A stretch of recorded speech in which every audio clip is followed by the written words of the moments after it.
Saya datang, nggak lama kemudian Elsa nyampe.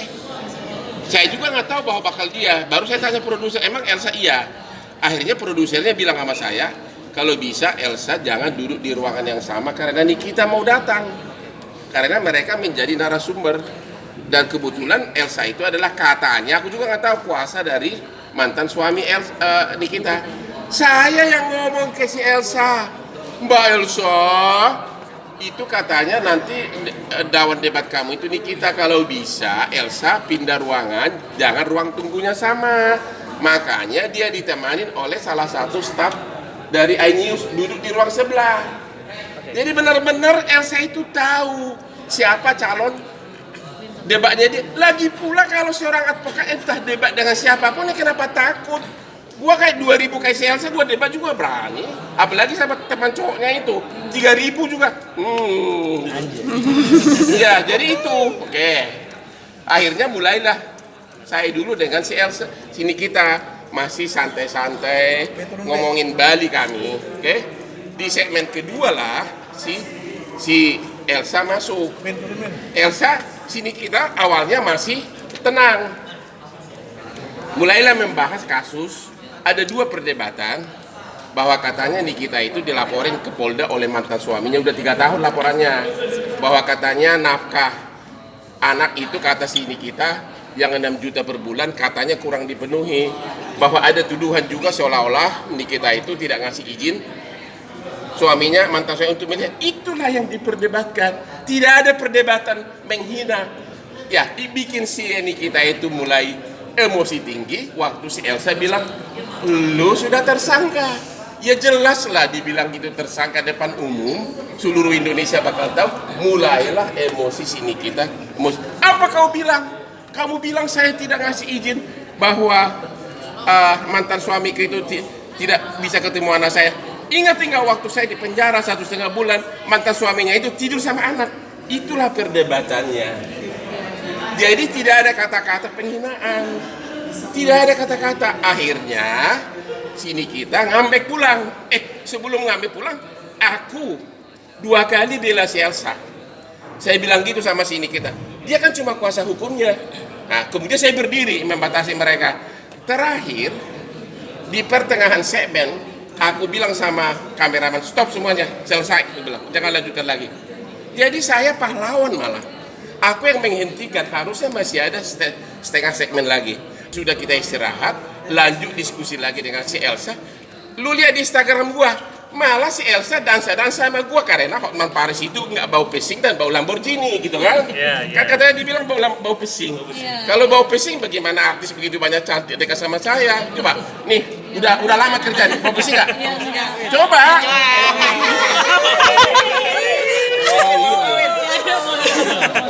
Enak aja. Gitu. Kita masih dansa-dansa sama Elsa. Kalau dia merasa tertekan, masa gini dansanya gini. Ya, Beton kayaknya hal-hal mistis sudah mulai hilang nih. Apa ada ini Ya nggak kepikiran ke sana sih. Jadi saya lebih ngalihin pikiran saya tuh ke anak gitu. Jadi saya bersyukur adanya Bertrand itu. Jadi saya tidak kepikiran hal-hal yang lain gitu. Jadi saya punya pikiran yang lain tentang anak saya gitu. Makanya mau apapun itu ya kerikil-kerikil kecil gitu mah pasti ada sih Mas. Tapi buat saya kayaknya energi otak saya lebih gunakan waktu untuk mikirin anak saya jauh lebih penting. Tapi berasa berkurang kan atau menghilang sama sekali? Ya berkurang. Apa? Sampai kabar akhirnya. Enggak. Ya memang sesungguhnya mah yang ya itulah rasa sayang saya dengan saya dan Sarwenda sayang dengan Bertrand ya seperti itu. Tidak ada rasa. Jadi tidak ingin jauh, selalu sayang, selalu kangen sama saya, sama kayak saya kangen sama Thalia, sama Tania gitu. Iya kan kalau di rumah saya itu kan Tania itu kan dari bayi udah ada pencetakan tangan itu kan. Nah dia nggak ada, jadi dia minta. Saya pikir kan itu hanya untuk bayi. Terus kata Wenda nggak apa-apa kan memang kita ketemunya kakak di usia dia saat ini 14 tahun. Jadi ya di usia itu yang kita cetak. Untuk sekarang perkembangan anak-anak sendiri gitu. Bagus, ya Thalia kakaknya pergi syuting aja dia pasti sedih, pasti dia nanya-nanya terus. Pulangnya jam berapa ya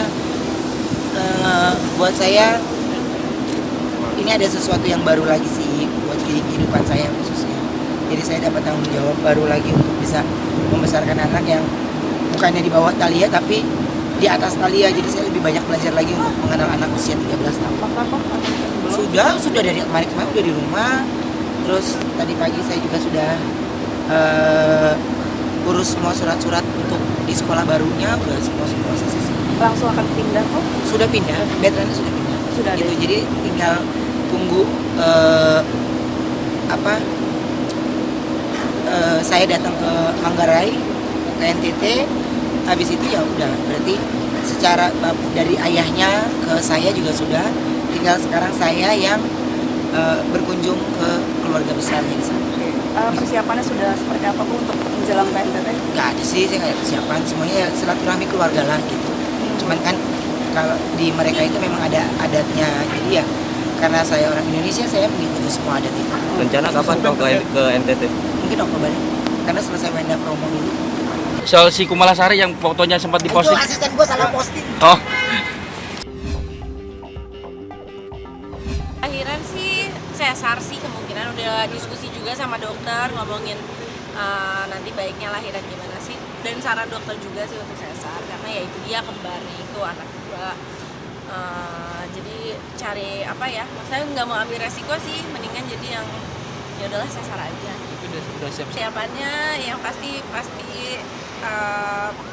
udah bilang pokoknya mama harus terus nemenin, apalagi pas habis ngelahirin, karena kan pasti bingung ya, anak satu aja nggak tahu kayaknya gimana Kayaknya nanti memang apa. harus ada orang tua ya, ada ibu yang selalu kadang kan punya bayi satu aja si anak juga pasti lelah, apalagi dua, jadi dia juga harus perlu istirahat. Jadi memang di sini perlu orang tua, saudara yang betul-betul kita saling membantu lah. Lah waktu tahu pun karena memang nggak pernah kepikiran juga punya anak kembar, terus ditawarin dokter kita mau program anak kembar yuk, nggak mau dok, aku sambil enggak, aku mau nggak pengen punya anak kembar. Tahu aku dikasih kembar, jadi memang betapa kagetnya, tapi ya udah bahagia juga sih, maksudnya rezeki orang banyak juga yang pengen punya anak kembar. Sekaligus dikasih dia lebih manja sih gitu, manjanya sih ada, mungkin dia dia pengen dekat saya gitu kan, kemana-mana nyari mama jadi cari. Kenapa nasi? Enggak, karena kan biasa syuting. Karena biasa syuting, maksudnya berkegiatan sibuk lah sampai jadi cuma telepon-teleponan, tiba-tiba brek nggak syuting, bosen juga di rumah, jadi yang nyari mama lah, bosen di rumah, JJ kerja, aku sendiri, jadi pasti yang dicari ya mama. Ya sampai sekarang juga malah kadang belum kepikiran yang gimana ya jadi ibu, masih percaya nggak percaya juga sih, belum kepikiran, cuman ya mungkin nanti kan dengan berjalannya waktu mah pasti ya sendiri lah. Ya mungkin kan nanti Ya udah seneng lah, maksudnya ya bahagia mempunyai bayi, terus tapi kan nanti tetap ada mama juga yang jadi nggak bener-bener kayak sendiri banget gitu, enggak kan tetap ada. Insya Allah sih selalu siap siaga kalau ketika ada bayi di rumah gitu, memang udah kewajiban ibu lah ya, bukan kewajiban juga ya, udah naluri seorang ibu lah, ingin selalu mengurus si anak dan si bayinya juga, yang ngingetin aja makanan yang lebih bergizi, vitamin jangan lupa diminum, obatnya jangan diminum, gitu aja sih. apa ya ya itu sih, maksudnya jaga makanan lebih dipikirin lagi, terus vitamin jangan sampai lupa, sama lebih nggak terlalu capek lah aktivitasnya, benar-benar dikurangi, jadi lebih banyak menghabiskan waktu di rumah. Kerjanya JJ sih kalau gen kembarnya saya lah kan belum pernah punya anak kembar, terus ketika si anak ngabarin kembar juga ya excited banget gitu kan, cuma ada khawatirnya karena si anak kan anaknya manja, terus bersamaan mempunyai bayi dua tuh gimana gitu kan, harus dipikirin kesananya gitu kan. Udahlah nanti juga pasti insya Allah bisa gitu, itu aja sih khawatirnya. Wah gimana nih Nanas kan manja banget, gimana tiba-tiba punya anak dua, nah itu aja. Nanas gimana? Saya yang siap-siapin, ya kan belum 6 bulan katanya pamali, kalau jadi saya aja gitu kan, senang aja kalau melihat baju bayi gitu, ya menyimpan aja kan, belum dikasihin juga gitu. Tapi apa aja yang udah dibeli?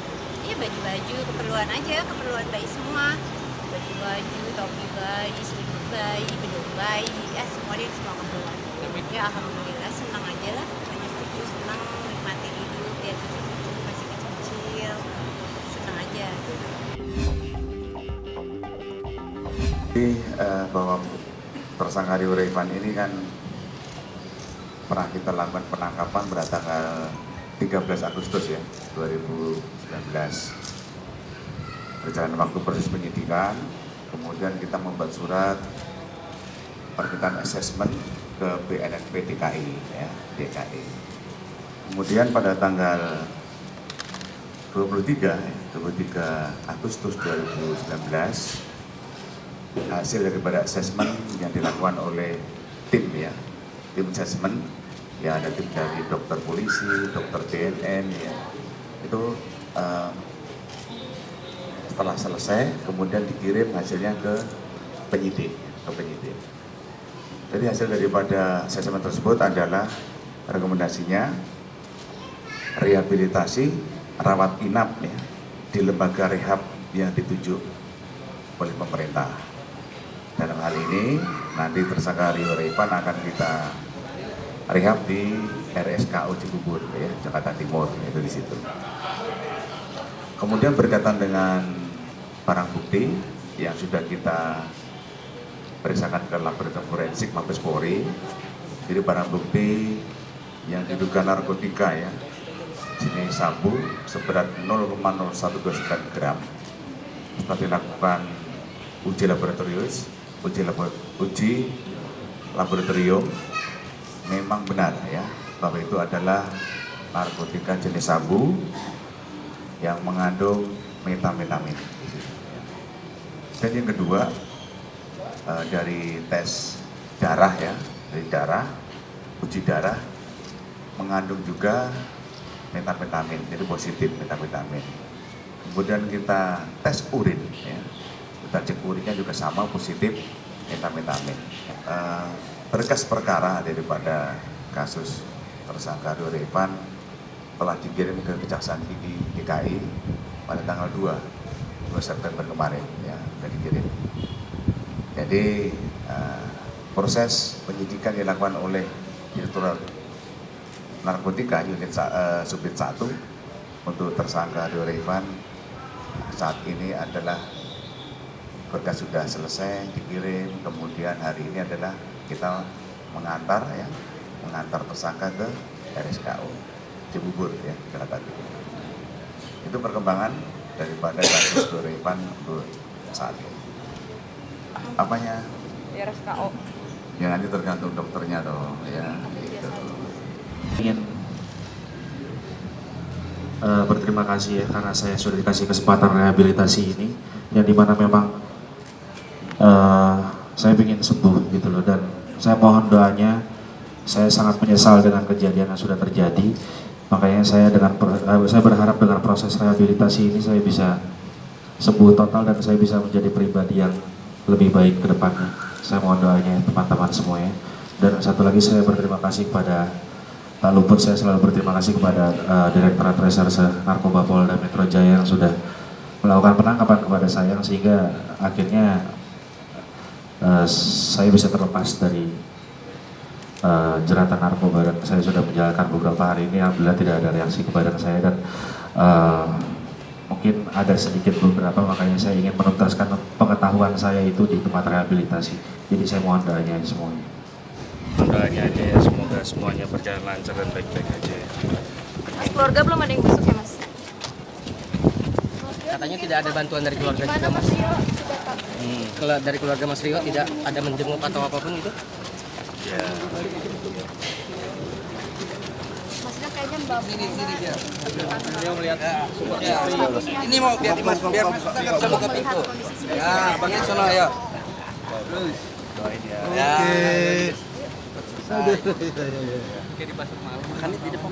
Udah sini aja. Oke. Beb, tutup Beb. Ayo.